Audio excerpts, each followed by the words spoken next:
Now, today, I do not want to pretend like I'm the perfect parent. I'm most definitely not. I will say some things we are nailing it. Bedtime, we got that one covered. Kids eating the veggies, we would not be winning any awards. So we're not perfect parents, okay? But I do have something that I want to share with you today that I have just found over time, and I've watched it with other parents. I've seen myself fail and succeed at it, and I've seen the results. It's actually really simple, and it's something that we can all do and improve on to be better parents. It makes your life so much easier, and the idea is simply consistency. Now, don't think that's easy, I'm doing it, move along. Okay, there's more to it, and maybe you are actually failing. The power of consistency. It is so, so important. And you might think, I am consistent. I do what I say. I am consistent with my children. But guess what? You probably aren't. Okay, I hate to tell you that, but you probably aren't. We get tired, we get beat down, and we give in sometimes. Now, the whole giving in thing, this is not about a power struggle, but I will say what you say you do need to mean. Okay, our yeses should be yeses and our no's should stay no's. So let's dive into this real life example. Maybe you told your kid you can't have dessert until you eat your broccoli. They asked you 10 times for dessert, and eventually maybe they ate like a bite of their broccoli and you gave in. Okay, I don't know what boundaries you set in your home, but whatever you set, you need to be consistent with them. Okay, or maybe it's some sort of a threat, like if you don't do your homework, no TV for a week. Is that a real threat or is it an empty threat? I've heard parents make threats like if you don't straighten up right now, you don't get a birthday party. Do you really mean that? Are you really going to take away their birthday party? Or if you don't straighten up right now, we're going home. Are you really going to pack up and leave this like party or family gathering right now? I highly doubt it. And your kid doubts it as well. Empty threats are no good. What is that teaching your child? That your words have no value, that your words are empty. And this can be a positive and a negative. I just use negative things like threats. When one of my daughters asks for their nails painted and I say, yeah, we can do that tonight, I really try to follow through with that. Because there's been nights before where maybe it got too late and then they asked for it at bedtime and I was like, oh, honey, it's too late now. We can't do that. That stinks because I told them they could and then it didn't work out and they lost like trust in me a little bit on more of a positive thing.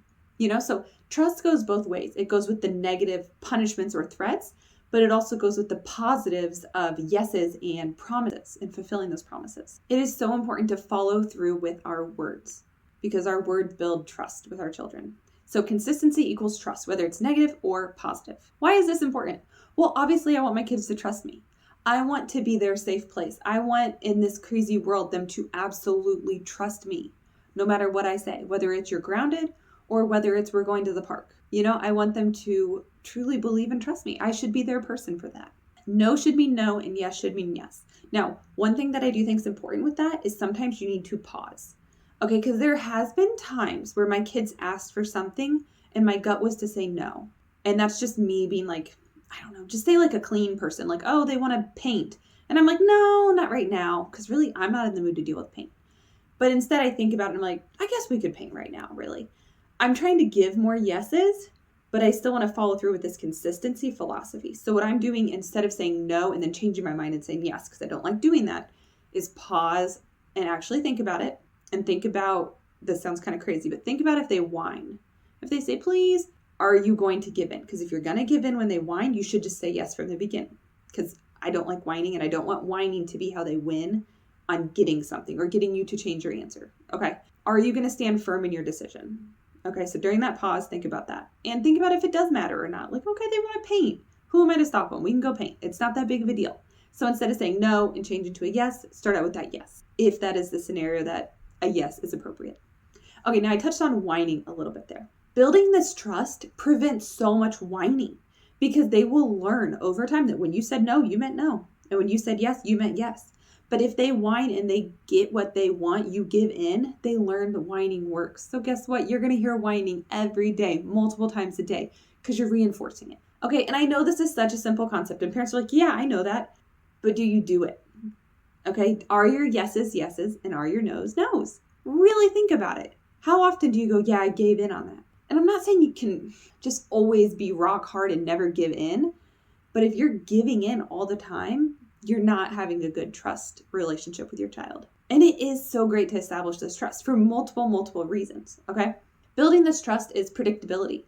It makes children feel safe and secure. Okay, you know how like different movies or situations where you see a kid and they're from a home where the parents are like really messed up, like alcoholics or something.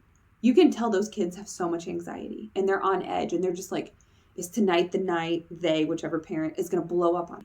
Is tonight the night something bad's going to happen? You know, they just like have this like awful anxiety. You don't want that for your children. Obviously, we're not trying to be bad parents. We're trying to be good parents. And when you have that strong trust, they have peace, they have predictability, security, safety, comfort. Okay. And it's just like this beautiful relationship. It decreases stress. You know, children are stressed. They go to school and they have all these different interactions in their day. And it's one less thing for them to worry about. They know your word is true and you are going to do what you say, whether it's for them, to them, about them, around them, and just in your home. You want your kids to be able to count on you. And you want those boundaries to also be firm in your household. As your kids are little, they need to understand your boundaries because they're going to turn into teenagers and you really want them to respect your boundaries at that point. So again, this goes back to consistency and love and trust and boundaries and just simply doing what you say you're going to do. So give your kids this gift of like peace in their lives. This small change of being consistent and sticking to your word can have a big impact on their lives and on them like emotionally, you know? So it's worth the effort. Slow down, pause, yes, no, whatever threat you're making, make sure it is a valid threat that you will follow through on. Whatever promise you're making, make sure it's something that you can follow through on as well, positive and negative. Do you struggle with consistency? And if you don't, how do you stay consistent with your children? Leave some advice and positive thoughts for other mamas that may read through the comments. If you're interested in more parenting tips like this, please subscribe to my channel and I hope to see you in the next one. There will be a helpful video coming up on screen right now and it may also be linked in the description.